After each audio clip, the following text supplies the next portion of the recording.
नमस्कार. माझं नाव Ashok Dugade, Saturday Club Global Trust chairman आणि retired executive director of Indian Overseas bank.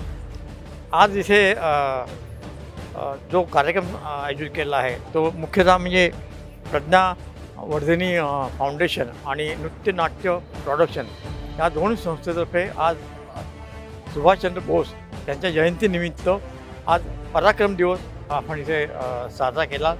आणि मला सांगायला अत्यंत आनंद वाटतो की या दिवशी आपण सर्वजण इथे एकत्र येऊन जे आपले सैनिक आपल्या देशासाठी मातीसाठी लढत आहेत, तिथे ते -20 टेम्परेचरसाठी हिमालयात जाऊन लढत आहेत, त्यांना वंदन करण्यासाठी आम्ही तिथे जमलो होतो.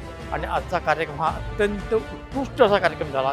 इनफॅक्ट आज या कार्यक्रमामुळे प्रत्येक भारतीय माणसाला एक नवी चेतना निर्माण झालेली आहे. आणि ह्या मातीसाठी, ह्या भारताच्या प्रगतीसाठी प्रत्येकाने आज असा निग्रह केला आहे की मी माझ्या शरीरात जो पण जीव आहे तोपर्यंत मी भारत मातेची सेवा करण्यासाठी ज्या प्रकारे करता येईल त्या प्रकारे मी सेवा करीन, अशा प्रकारचा इथे प्रत्येकाने निश्चय निर्माण केला आहे. हे आजच्या कार्यक्रमाचं फलित आहे असं मला वाटतं.